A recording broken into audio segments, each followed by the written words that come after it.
오늘 들려드릴 이야기의 주인공은 올해 78살이 되신 정경자 씨입니다. 겉으로 보기에는 여느 동네 할머니와 다를 바 없어 보이는 분이셨죠. 평범한 차림새의 단정한 모습으로 다니시며 부족하지도 넉넉하지도 않은 그런 평범한 중산층 노인분이셨습니다. 하지만 경자 씨에게는 아무도 모르는 비밀이 하나 있었습니다. 바로 500억이 넘는 어마어마한 재산을 숨기고 계셨던 것입니다. 평생을 검소하게 살아오시면서도 투자와 부동산으로 차곡차곡 모은 재산이었죠. 그런데 왜 이런 큰 재산을 숨기고 사셨을까요? 경자 씨에게는 3명의 자식이 있었습니다. 첫째 아들 기현 씨는 중소기업을 운영하며 제법 성공한 사업가였고, 둘째 아들 민수 씨는 평생 공무원으로 성실하게 살아온 분이었습니다. 막내딸 혜선 씨는 남편을 일찍 여의고 홀로 2 자녀를 키우며 요양보호사로 일해온 억척스러운 분이었죠. 경자 씨는 자식들이 돈 때문에 서로 다투거나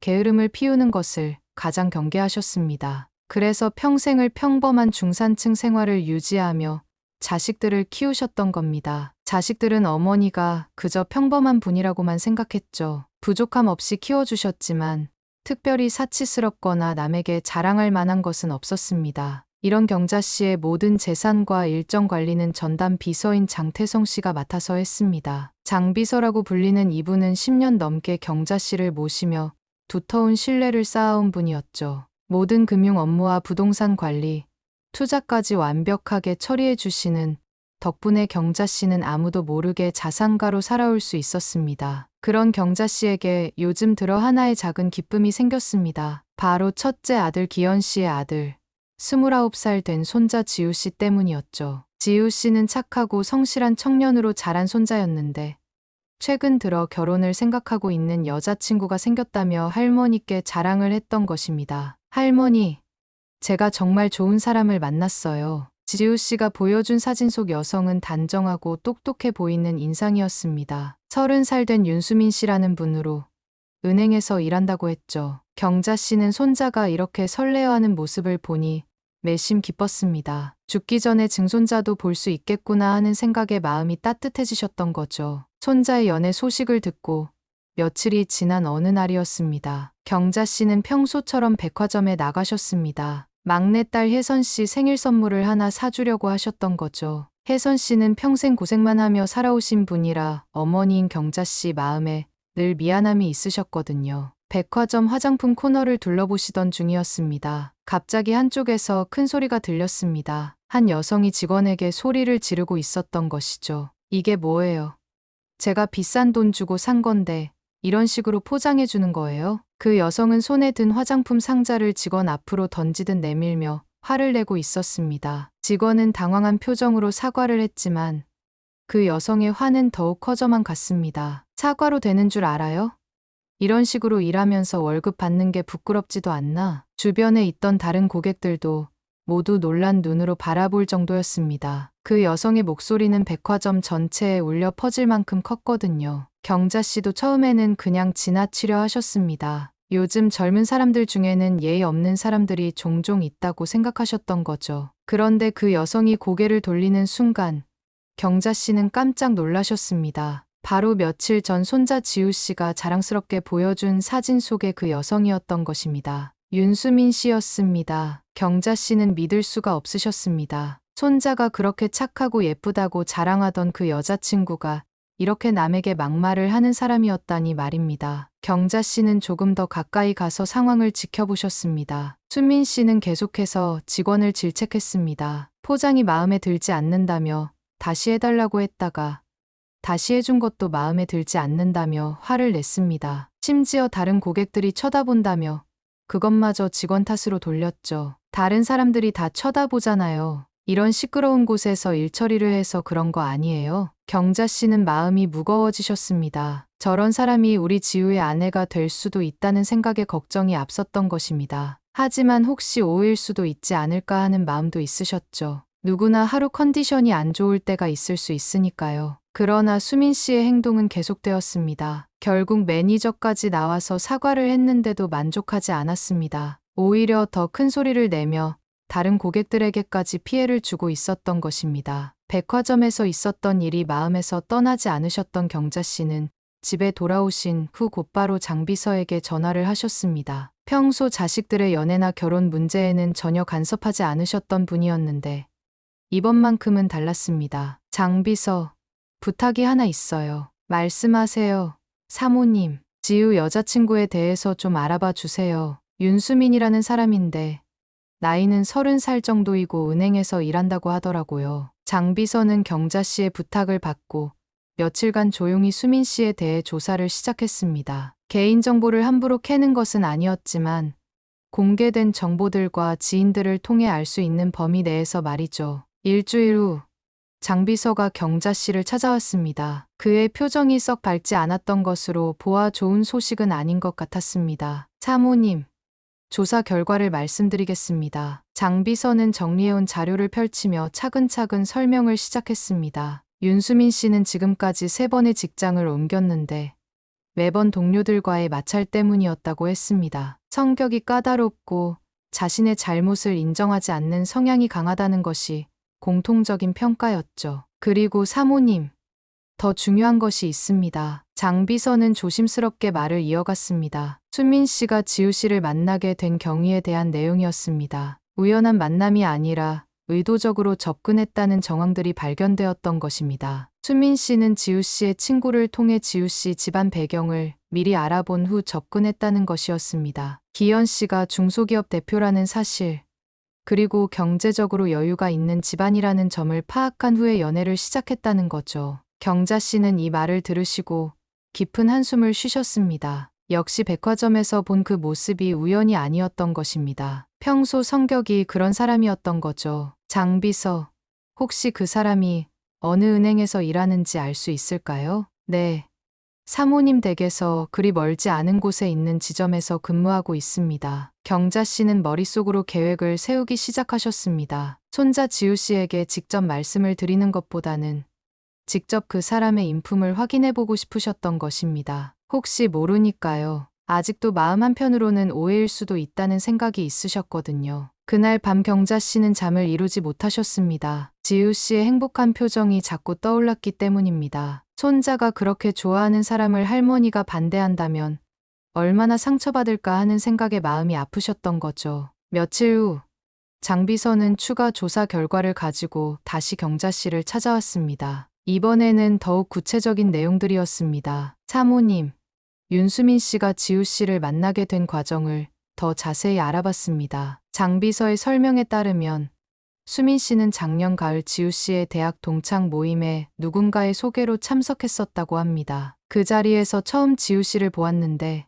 그때는 별다른 관심을 보이지 않았다는 것이죠. 그런데 며칠 후 수민 씨가 그 동창 친구를 통해 지우 씨 집안 배경에 대해 자세히 물어봤다고 합니다. 아버지가 어떤 일을 하시는지, 집안 형편은 어떤지까지 말이죠. 그리고 기현 씨가 중소기업 대표라는 사실을 알게 된 후부터 적극적으로 지우 씨에게 연락을 하기 시작했다는 것입니다. 더 놀라운 것은 수민 씨가 평소 직장 동료들에게 한 말입니다. 장비서는 조심스럽게 말을 이어갔습니다. 수민 씨가 동료들에게 요즘 괜찮은 남자를 만나고 있다며 자랑을 했는데 그때 집안도 괜찮고 앞으로 잘 살 수 있을 것 같다는 말을 했다는 것이었습니다. 경자 씨는 이 이야기를 듣고 마음이 더욱 무거워지셨습니다. 순수한 마음으로 사랑을 시작한 것이 아니라 계산적으로 접근했다는 것이 분명해진 것이죠. 하지만 여전히 확신이 서지 않으셨습니다. 사람의 마음이라는 것이 처음에는 계산적으로 시작했더라도 나중에는 진짜 사랑으로 바뀔 수도 있는 것 아닐까요? 그리고 혹시 잘못된 정보일 수도 있고요. 장비서, 그 사람이 일하는 은행이 어디라고 했죠? 네. 사모님께서 가끔 가시는 시장 근처에 있는 지점입니다. 경자 씨는 마음을 정하셨습니다. 직접 가서 확인해 보기로 하신 것이죠. 물론 정체를 드러내지 않은 채로 말입니다. 평소처럼 검소한 차림으로 가서 수민 씨가 어떻게 행동하는지 지켜보고 싶으셨던 것입니다. 그날 저녁 경자 씨는 옷장을 뒤져서 가장 낡은 옷들을 꺼내셨습니다. 평소에도 검소하게 입고 다니셨지만 이번에는 특별히 더 초라해 보이는 차림을 하기로 하셨던 것이죠. 가방도 10년도 더 된 낡은 것으로 골라두셨습니다. 그리고 장비서에게는 미리 알려두셨습니다. 혹시 무슨 일이 생기면 연락을 받고 바로 올 수 있도록 준비를 해두라고 말이죠. 장비서는 정확히 무슨 일인지는 모르셨지만 경자 씨의 부탁이니 언제든 달려갈 준비를 해두셨습니다. 샵 5장. 다음 날 오후 경자 씨는 계획대로 그 은행을 향해 나서셨습니다. 10년도 더 된 낡은 코트에 색이 바랜 가방을 들고 평소보다도 더 소박한 차림이셨습니다. 거울을 보니 정말 동네 어디서나 볼 수 있는 평범한 할머니 모습이었죠. 은행에 도착하시니 꽤 많은 사람들이 업무를 보고 있었습니다. 창구에는 몇 명의 직원들이 앉아 있었고 그 중 한 명이 바로 수민 씨였습니다. 경자 씨는 ATM 기계 앞으로 가셨습니다. 사실 경자 씨는 ATM 사용이 그리 어려우신 분이 아니었습니다. 하지만 오늘은 일부러 서툰 척 하기로 하셨던 것이죠. 카드를 넣었다가 빼시기를 여러 번 반복하시고 비밀번호도 일부러 틀리게 입력하셨습니다. 어머, 이게 왜 안 되지? 경자 씨는 일부러 큰 소리로 혼잣말을 하셨습니다. 그러자 뒤에서 기다리던 사람들이 하나둘씩 짜증을 내기 시작했습니다. 아이고, 할머니 너무 오래 걸리는데요. 뒤에 사람 많이 기다리고 있어요. 경자 씨는 미안한 표정을 지으며 다시 ATM을 조작해 보셨습니다. 하지만 계속 일부러 실수를 하셨죠. 그러자 줄이 점점 길어지고 사람들의 불만도 커져갔습니다. 이때 창구에서 일하던 수민 씨가 자리에서 일어났습니다. 그리고 경자 씨에게 다가왔죠. 경자 씨는 속으로 드디어 왔구나 하고 생각하시며 수민 씨를 기다리셨습니다. 할머니, ATM 사용이 어려우시나요? 처음에는 친절한 목소리였습니다. 경자 씨는 고개를 끄덕이시며 대답하셨습니다. 네. 이게 자꾸 안 되네요. 돈을 좀 뽑으려고 하는데 뒤에 기다리시는 분들이 많으니까 다음에 오시는 게 어떨까요? 아니면 창구에서 업무를 보시든지요. 수민 씨의 목소리에서 이미 짜증이 섞여 나오기 시작했습니다. 하지만 경자 씨는 아직 더 확인해보고 싶으셨습니다. 한 번만 더 해보면 될 것 같은데요. 잠깐만 더 기다려주세요. 경자 씨는 조심스럽게 말씀하시며 다시 ATM을 만지셨습니다. 그러자 수민 씨의 표정이 확 변했습니다. 뒤에서 기다리던 손님들도 더욱 큰 소리로 불만을 표시하기 시작했죠. 아니, 할머니, 진짜 뒤에 사람들 다 기다리고 있다고요. 이해 좀 해주세요. 수민 씨의 목소리가 점점 높아지기 시작했습니다. 경자 씨는 마음속으로 역시나 하고 생각하시면서도 마지막으로 한 번 더 확인해보고 싶으셨습니다. 경자 씨는 여전히 ATM 앞에서 헤매는 척 하셨습니다. 사실은 마음속으로 수민 씨의 반응을 지켜보고 계셨던 것이죠. 뒤에서 기다리던 손님들의 불만 소리는 점점 커져만 갔습니다. 아유, 진짜 답답하네. ATM도 못 쓰면 왜 나와서 그러나. 이런 소리들이 들려오자 수민 씨는 더 이상 참지 못하겠다는 표정을 지었습니다. 그리고 경자 씨에게 다가와서 거의 명령조로 말했습니다. 할머니, 뒤에 기다리는 사람들이 정말 많아요. 그냥 오늘은 가시고 다음에 오시면 안 될까요? 경자 씨는 수민 씨의 변한 태도를 확인하시고 조용히 말씀하셨습니다. 죄송해요. 한 번만 더 해보겠습니다. 그러자 수민 씨는 큰 한숨을 쉬며 말했습니다. 아니, 할머니, ATM 사용법도 모르시면서 왜 이런 시간에 나오세요? 집에 계시면 안 되나요? 이 말을 듣는 순간 경자 씨는 마음이 차가워지셨습니다. 하지만 아직 끝이 아니었습니다. 수민 씨는 계속해서 말을 이어갔거든요. 늙으신 분들이 왜 이렇게 고집을 부리세요? 뒤에 젊은 사람들 다 기다리고 있잖아요. 시간 개념이 없으신 건가요? 주변에 있던 다른 손님들도 이 말을 듣고 놀란 표정을 지었습니다. 아무리 짜증이 나더라도 어르신에게 할 말이 아니었거든요. 하지만 수민 씨는 멈추지 않았습니다. 진짜 이해가 안 돼요. 늙었으면 그냥 집에나 계시지. 왜 밖에 돌아다니면서 사람들 귀찮게 하세요? 이 말을 듣는 순간 경자 씨는 더 이상 참을 수가 없으셨습니다. 백화점에서 본 것도 우연이 아니었고 평소 성격이 정말 이런 사람이었던 것입니다. 손자를 돈으로만 보는 것도 모자라서 이렇게 예의 없는 사람이었던 거죠. 경자 씨는 조용히 가방에서 핸드폰을 꺼내셨습니다. 그리고 장비서에게 전화를 거셨습니다. 수민 씨는 경자 씨가 전화를 하는 것을 보고도 계속 중얼거렸습니다. 전화까지 하고 정말 답답하네. 전화가 연결되자 경자 씨는 조용하지만 단호한 목소리로 말씀하셨습니다. 장비서, 지금 당장 여기로 와요. 우리 은행 계좌 정리해야겠어요. 네. 사모님, 무슨 일이세요? 지금 당장 와요. 이 은행에 내 돈 한 푼도 두고 싶지 않아요. 경자 씨의 목소리는 평소와 달리 차갑고 단호했습니다. 수민 씨는 그제야 뭔가 이상하다는 것을 느끼기 시작했습니다. 하지만 아직도 경자 씨가 어떤 분인지는 전혀 몰랐죠. 그저 전화하는 할머니를 보며 혀를 찼을 뿐이었습니다. 전화를 마친 경자 씨는 조용히 ATM 앞에서 물러나셨습니다. 그리고 은행 한편 의자에 앉아서 기다리기 시작하셨죠. 수민 씨는 경자 씨가 물러나자 다른 손님들에게 웃으며 말했습니다. 죄송합니다. 이제 편하게 이용하세요. 그러면서 경자 씨를 향해 고개를 돌리며 작은 목소리로 중얼거렸습니다. 정말 요즘 어르신들은 왜 이렇게 고집이 세신지. 다른 은행 직원들도 수민 씨의 행동을 보고 있었지만 아무도 말리지 않았습니다. 평소에도 수민 씨가 까다로운 고객들에게는 이런 식으로 대하는 것을 알고 있었거든요. 그냥 일상적인 일이라고 생각했던 것이죠. 10분 정도 지났을 때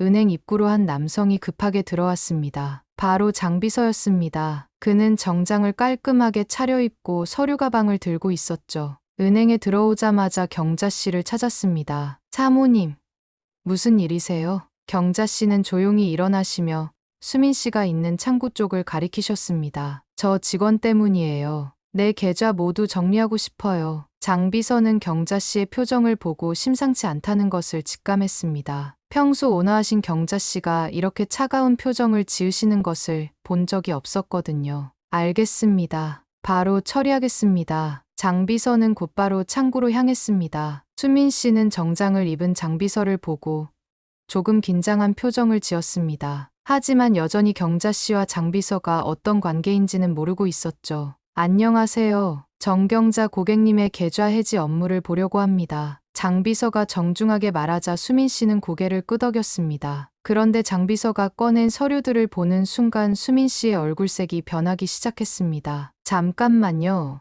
이 계좌 번호가 수민 씨가 컴퓨터로 계좌를 조회하는 순간 화면에 깜빡이는 특별 표시가 나타났습니다. VIP 고객이라는 빨간 글씨와 함께 어마어마한 잔액이 화면에 떠올랐던 것입니다. 수민 씨는 눈을 의심했습니다. 500억이 넘는 금액이 화면에 표시되고 있었거든요. 그리고 그 순간 깨달았습니다. 아까 자신이 무시하고 모욕했던 그 할머니가 바로 이 거대한 자산의 주인이라는 것을 말이죠. 이런 정경자 고객님이 수민 씨의 목소리가 떨리기 시작했습니다. 바로 그때 지점장실에서 박 지점장이 급하게 뛰어나왔습니다. VIP 고객의 대규모 거래 알림이 자동으로 지점장에게 전송되었던 것입니다. 박 지점장은 급하게 창구로 달려왔습니다. 그의 얼굴에는 당황과 걱정이 가득했죠. VIP 고객이 전 계좌를 해지한다는 것은 은행에게 큰 손실이었거든요. 정경자 고객님이시군요. 정말 뵙게 되어 영광입니다. 박 지점장은 경자 씨께 깊게 인사를 드렸습니다. 그제야 은행 안에 있던 다른 직원들과 고객들이 상황을 파악하기 시작했습니다. 평범해 보였던 그 할머니가 VIP 고객이었던 것입니다. 고객님, 혹시 저희 서비스에 불만이 있으셨나요? 무엇이든 개선하겠습니다. 박 지점장의 간절한 목소리를 들은 경자 씨는 조용히 수민 씨를 가리키셨습니다. 저 직원 때문입니다. 이 은행에 제 돈을 맡겨둘 수 없겠어요. 박 지점장은 수민 씨를 바라보았습니다. 수민 씨는 이미 얼굴이 하얗게 질려 있었죠. 무슨 일이 있었는지 대충 짐작이 가고 있었습니다. 고객님, 정확히 어떤 일이 있었는지 말씀해 주시겠습니까? 경자 씨는 차분하게 상황을 설명하셨습니다. ATM을 사용하는데 시간이 좀 걸렸고 그것 때문에 수민 씨로부터 모욕적인 말을 들었다고 하셨죠. 특히 늙었으면 집에나 계시라는 말을 들었다고 하시자 박 지점장의 얼굴이 더욱 굳어졌습니다. 윤수민 대리, 박 지점장이 수민 씨를 불렀지만 수민 씨는 말을 할 수가 없었습니다. 자신이 한 말들이 모두 사실이었기 때문이죠. 변명의 여지가 없었습니다. 장비서는 이미 해지 서류를 모두 준비해 두었습니다. 500억이 넘는 자산을 다른 은행으로 옮기는 절차를 시작하겠다고 말했죠. 잠깐만요, 고객님. 한 번 더 생각해 주시면 안 될까요? 박 지점장은 필사적으로 말렸지만 경자 씨의 마음은 이미 정해져 있었습니다. 아니요. 고객을 이런 식으로 대하는 은행에는 돈을 맡길 수 없어요. 은행 안에 있던 다른 고객들도 이 상황을 지켜보고 있었습니다. 아까 줄에서 기다리며 경자 씨에게 짜증을 냈던 사람들도 있었죠. 그들도 지금은 아무 말도 할 수 없었습니다. 수민 씨는 그제야 경자 씨에게 다가가서 사과를 했습니다. 죄송합니다. 제가 잘못했습니다. 용서해 주세요. 하지만 경자 씨는 차가운 표정으로 고개를 돌리셨습니다. 이미 늦었다는 듯이 말이죠. 지금 와서 사과한들 무슨 소용이 있겠어요? 당신은 제가 돈이 없는 평범한 할머니라고 생각했을 때는 그렇게 대했잖아요. 경자 씨의 말에 수민 씨는 할 말이 없었습니다. 정말 그런 마음으로 행동했던 것이 사실이었거든요. 장비서는 이미 모든 서류 작업을 완료했습니다. 정경자 씨의 전 계좌에 있던 500억이 넘는 자산을 다른 은행으로 이체하는 절차가 시작되었죠. 박지점장은 식은땀을 흘리며 마지막까지 만류했지만 소용이 없었습니다. 고객님, 정말로 다시 한번 생각해 주시면 안 될까요? 저희가 직원 교육을 다시 하겠습니다. 하지만 경자 씨의 대답은 단호했습니다. 이미 결정한 일입니다. 사람의 인품은 하루아침에 바뀌는 것이 아니에요. 그리고 당신들도 묵인했죠. 앞으로도 그러지 않으라는 보장도 없을 뿐더러 이전엔 얼마나 많은 사람들에게 그러셨을지 안 봐도 뻔하군요.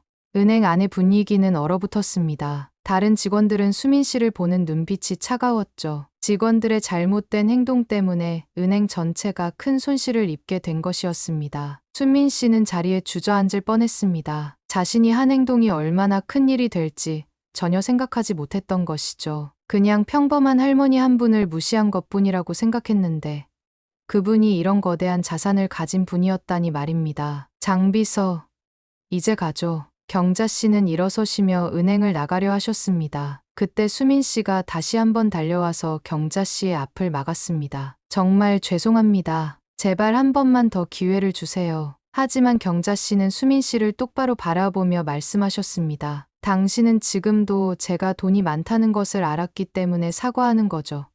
만약 제가 정말 평범한 할머니였다면 지금도 나에게 막말을 하고 있었겠죠? 이 말에 수민 씨는 아무 대답도 할 수 없었습니다. 정말 그랬기 때문이었죠. 돈이 없는 평범한 할머니라고 생각했을 때는 함부로 대했으면서 거대한 자산을 가진 분이라는 것을 알고 나서야 사과를 하고 있었던 것입니다. 경자 씨는 마지막으로 박 지점장에게 말씀하셨습니다. 지점장님, 고객은 돈에 많고 적응으로 대우받아야 하는 것이 아닙니다. 모든 고객을 존중하는 것이 기본이에요. 박 지점장은 고개를 끄덕이며 깊이 사과했습니다. 하지만 이미 엎질러진 물이었죠. 경자 씨와 장비서가 은행을 나서자 은행 안은 정적에 휩싸였습니다. 수민 씨는 자리에 앉아서 멍하니 있었고 다른 직원들은 무슨 말을 해야 할지 몰라 했습니다. 박 지점장은 수민 씨를 사무실로 불렀습니다. 이런 일이 일어난 이상 징계는 피할 수 없었죠. 하지만 그것보다 더 큰 문제는 은행의 신용이 떨어졌다는 것이었습니다. 이런 일이 소문나면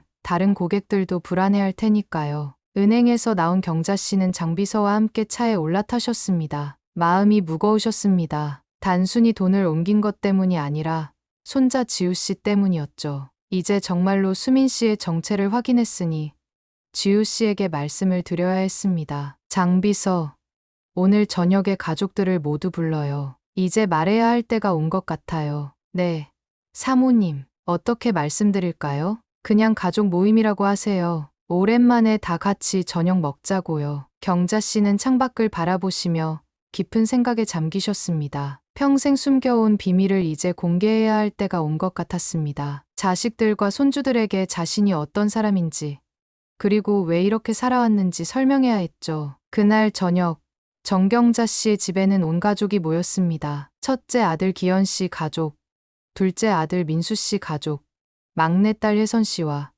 그의 자녀들까지 모두 한자리에 모인 것은 정말 오랜만이었습니다. 어머니, 무슨 특별한 날인가요? 막내딸 혜선 씨가 궁금해하며 물었습니다. 평소에도 가족 모임을 자주 하셨지만 이렇게 갑자기 모든 가족을 부르신 것은 처음이었거든요. 응. 얘기할 게 있어서 불렀단다. 경자 씨는 모든 가족들이 자리에 앉기를 기다리셨습니다. 손자 지우 씨도 와 있었죠. 지우 씨는 요즘 여자친구 이야기로 들떠 있었는데 할머니의 표정이 평소와 다르다는 것을 눈치챘습니다. 지우야, 너 여자친구 소개받을 생각 없니? 경자 씨가 조심스럽게 말문을 여셨습니다. 지우 씨는 깜짝 놀랐죠. 할머니, 갑자기 왜 그러세요? 제가 얘기했잖아요. 수민이랑 결혼 생각하고 있다고요. 그래. 그 얘기를 하려고 너희들을 불렀다. 경자 씨의 목소리가 진지해지자 온 가족이 조용해졌습니다. 뭔가 중요한 이야기가 시작될 것 같았거든요. 지우야, 할머니가 내 여자친구에 대해서 좀 알아봤다. 네. 할머니가요? 지우 씨는 당황했습니다. 할머니가 왜 갑자기 여자친구를 조사하셨을까요? 미안하다. 하지만 할머니로서 널 지키고 싶었단다. 경자 씨는 백화점에서 있었던 일부터 차근차근 설명하기 시작하셨습니다. 순민 씨가 직원에게 화를 내는 모습을 보았다는 것, 그리고 뒷조사를 통해 알게 된 사실들, 마지막으로 오늘 은행에서 있었던 일까지 모두 말씀하셨습니다. 경자 씨의 이야기를 들은 가족들은 모두 충격에 빠졌습니다. 특히 지우 씨는 할 말을 잃었죠. 자신이 그토록 사랑한다고 생각했던 여자친구가 그런 사람이었다니 믿기지 않았습니다. 할머니, 정말인가요? 지우 씨의 목소리가 떨렸습니다. 경자 씨는 마음이 아프셨지만 사실을 말씀해야 했습니다. 응. 할머니가 직접 본 일이야. 그리고 그 사람이 너에게 접근한 이유도 알아냈단다. 경자 씨는 수민 씨가 기현 씨가 중소기업 대표라는 것을 알고 의도적으로 접근했다는 사실도 말씀하셨습니다. 지우 씨는 점점 더 충격을 받았죠. 그런데 할머니, 첫째 아들 기현 씨가 조심스럽게 말했습니다. 어머니께서 어떻게 그런 조사를 하실 수 있었나요? 그리고 은행에서 그런 일이. 바로 그때였습니다. 경자 씨가 가장 중요한 이야기를 꺼내실 때가 온 것이죠. 그것도 너희들에게 말해야 할 일이구나. 경자 씨는 깊은 숨을 쉬시고 말씀하기 시작하셨습니다. 사실 할머니한테는 너희들이 모르는 비밀이 하나 있다. 가족들은 모두 경자 씨를 바라보았습니다. 무슨 비밀일까요? 할머니는 생각보다 돈이 좀 있다. 돈이요? 둘째 아들 민수 씨가 되물었습니다. 얼마나 좀이에요? 경자 씨는 잠시 망설이시다가 말씀하셨습니다. 500억 정도. 500억이요? 온 가족이 동시에 소리를 질렀습니다. 믿을 수 없다는 표정들이었죠. 할머니, 장난하시는 거죠? 막내딸 혜선 씨가 웃으며 말했지만 경자 씨의 진지한 표정을 보고 웃음을 멈췄습니다. 장난이 아니야. 정말로 그 정도 돈이 있단다. 경자 씨는 어떻게 그 돈을 모으게 되었는지, 그리고 왜 지금까지 숨겨왔는지 설명하기 시작하셨습니다. 젊었을 때부터 조금씩 투자를 시작했고 부동산과 주식으로 차근차근 재산을 불려왔다는 것이죠. 그런데 왜 지금까지 말씀 안 하셨어요? 기현 씨가 물었습니다. 너희들이 돈 때문에 싸우거나 일할 생각을 안 하게 될까봐 걱정되었단다. 그리고 너희들이 스스로 노력해서 사는 모습을 보고 싶었어. 경자 씨의 말에 가족들은 모두 숙연해졌습니다. 할머니가 평생 자신들을 위해 얼마나 많은 것을 생각하고 계셨는지 알 수 있었거든요. 가족들은 여전히 믿기 어렵다는 표정이었습니다. 평생 평범한 중산층으로 살아오신 할머니가 그런 거대한 재산을 숨기고 계셨다니 상상도 못했거든요. 할머니, 정말 진짜인가요? 손녀 유리 씨가 조심스럽게 물었습니다. 경자 씨는 고개를 끄덕이시며 말씀하셨습니다. 장비서를 불러볼까? 경자 씨가 장비서를 부르시자 그가 서류 가방을 들고 나타났습니다. 그리고 그 안에서 각종 금융 서류들을 꺼내 보여주었죠. 은행 잔고 증명서, 부동산 등기부등본, 주식 계좌 내역서 등이 가득했습니다.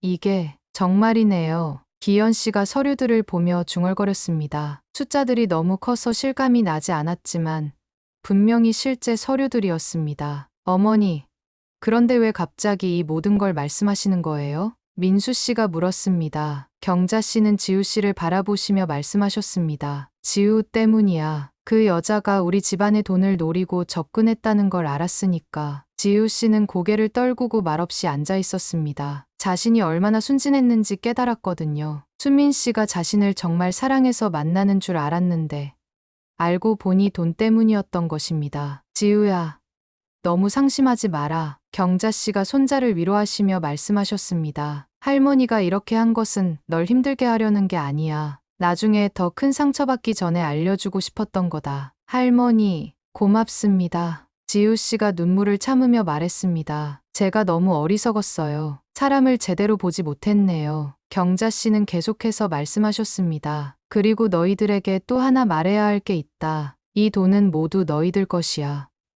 가족들이 모두 놀란 표정을 지었습니다. 할머니는 이미 유언장을 써뒀다. 죽으면 모든 재산을 너희들에게 공평하게 나눠주도록 되어 있어. 어머니, 그런 말씀 하지 마세요. 혜선 씨가 울먹이며 말했습니다. 아직 건강하시잖아요. 아니야. 미리 정해두는 게 좋다. 그래야 나중에 너희들끼리 싸우지 않아. 경자 씨는 왜 이렇게 결정했는지도 설명하셨습니다. 자식들이 돈 때문에 다투는 일이 없도록 하고 싶으셨던 것이죠. 경자 씨는 유언장에 대해 더 자세히 설명하기 시작하셨습니다. 단순히 재산을 나누어 주는 것이 아니라 몇 가지 조건이 있다고 하셨거든요. 하지만 조건이 있다. 장비서가 다시 서류를 꺼내며 설명했습니다. 첫 번째, 결혼할 때는 가족들의 동의를 받을 것. 두 번째, 형제들과 부모님을 소홀히 하지 말 것. 세 번째, 매년 인성평가를 받을 것. 가족들은 조건들을 들으며 고개를 끄덕였습니다. 모두 당연한 것들이었죠. 특히 지우 씨는 첫 번째 조건을 들으며 쓴웃음을 지었습니다. 할머니, 제가 이번 일로 많이 배웠어요. 앞으로는 사람을 볼 때 더 신중하게 하겠습니다. 그래, 지우야. 사람의 진짜 모습은 어려울 때 나타나는 법이야. 경자 씨가 손자를 다독이며 말씀하셨습니다. 그 여자는 할머니가 돈이 없는 평범한 사람이라고 생각했을 때는 함부로 대했지만 돈이 많다는 걸 알고 나서는 사과를 했지. 그게 그 사람의 진짜 모습이야. 지우 씨는 고개를 끄덕였습니다. 이제야 수민 씨의 진짜 모습을 알 수 있었죠. 할머니, 그럼 수민 씨랑은 어떻게 해야 할까요? 그건 내가 결정할 일이야. 하지만 할머니 생각에는 그런 사람과 결혼하면 평생 고생할 것 같다. 그날 밤 지우 씨는 많은 생각을 했습니다. 수민 씨와의 추억들을 떠올려 보니 이상한 점들이 많았습니다. 항상 비싼 레스토랑에서 만나자고 했고, 지우 씨가 돈을 쓰는 것을 당연하게 여겼죠. 그리고 지우 씨의 집안 이야기를 자주 물어봤던 것도 기억났습니다. 며칠 후, 지우 씨는 수민 씨를 만나서 이별을 고했습니다. 수민 씨는 울면서 사과했지만 지우 씨의 마음은 이미 식어 있었습니다. 수민 씨, 우리는 여기까지인 것 같아요. 지우 씨, 제발 한 번만 더 기회를 주세요. 정말 반성하고 있어요. 하지만 지우 씨는 고개를 저었습니다. 미안해요. 하지만 더 이상은 어려울 것 같아요. 수민 씨는 결국 은행에서도 징계를 받았습니다. 고객을 모욕한 것도 문제였지만 그 고객이 VIP였다는 것이 더 큰 문제였죠. 결국 다른 지점으로 발령이 났습니다. 한편 지우 씨의 가족들은 경자 씨의 비밀을 알게 된 후에도 크게 달라지지 않았습니다. 여전히 각자 성실하게 일했고 할머니를 정성껏 모셨죠. 오히려 할머니가 평생 자신들을 생각해 주신 마음을 알게 되어 더욱 감사해했습니다. 몇 달이 지난 후 지우 씨는 완전히 새로운 사람이 되어 있었습니다. 수민 씨와의 이별 후 처음에는 많이 힘들어했지만 시간이 지나면서 오히려 더 성숙해졌죠. 일에도 더욱 열심히 매진했고 사람을 보는 눈도 달라졌습니다. 할머니, 정말 감사합니다. 어느 날 지우 씨가 경자 씨를 찾아와서 말했습니다. 할머니가 미리 막아주지 않았다면 저는 정말 큰 실수를 할 뻔했어요. 경자 씨는 손자의 밝은 표정을 보시며 안심하셨습니다. 처음에는 상처받을까봐 걱정되었는데 오히려 더 단단해진 모습을 보니 다행이었죠. 지우야, 좋은 사람은 분명히 나타날 거야. 그때까지 기다려라. 네. 할머니, 이제는 겉모습이나 말로만 판단하지 않을게요. 진짜 마음이 착한 사람을 찾아보겠어요. 한편 경자 씨의 다른 가족들도 할머니의 재산을 알게 된 후 더욱 화목해졌습니다. 돈이 많다고 해서 생활 방식을 바꾸지도 않았고 오히려 서로를 더 소중히 여기게 되었죠. 특히 막내딸 혜선 씨는 평생 고생만 했다며 이제 좀 쉬라고 하셨지만 혜선 씨는 계속 일하고 싶다고 했습니다. 엄마, 저는 일하는 게 좋아요. 그냥 지금처럼 살고 싶어요. 이런 자식들의 모습을 보시며 경자 씨는 자신의 선택이 옳았다는 것을 확신하셨습니다. 돈이 있다고 해서 게을러지거나 변하지 않는 자식들이었던 것이죠. 경자 씨는 이제 마음이 편해지셨습니다. 평생 숨겨왔던 비밀을 가족들과 나누었고 손자도 잘못된 인연에서 벗어날 수 있었으니까요. 장비서, 앞으로도 우리 가족들 잘 부탁해요. 네. 사모님, 언제든지 말씀하세요. 몇 년 후, 지우 씨는 정말로 좋은 사람을 만났습니다. 회사 동료로 만난 여성이었는데 성격도 착하고 지우 씨의 가족들을 진심으로 좋아했죠. 특히 경자 씨를 할머니처럼 따르며 정성껏 모셨습니다. 이번에는 경자 씨도 마음에 들어 하셨습니다. 그 여성은 지우 씨의 집안이 부유하다는 것을 알고 난 후에도 전혀 달라지지 않았거든요. 오히려 더 조심스러워하며 가족들에게 폐가 되지 않으려고 노력했습니다. 이제야 진짜 가족이 늘어나는구나. 경자 씨는 손자의 결혼식을 보시며 흐뭇해하셨습니다. 만약 수민 씨와 결혼했다면 이런 행복은 없었을 것이라는 생각이 들었죠. 그리고 경자 씨는 깨달으셨습니다. 사람의 진짜 모습은 돈이 있을 때가 아니라 어려울 때, 그리고 상대방을 평범한 사람이라고 생각할 때 나타난다는 것을 말입니다. 그날 은행에서의 일은 수민 씨의 진짜 모습을 보여준 소중한 기회였던 것이죠. 지금도 경자 씨는 평범하게 살고 계십니다. 거대한 재산이 있다는 것을 아는 사람은 가족과 장비서뿐이죠. 그리고 그것이 경자 씨가 원하는 삶의 모습입니다.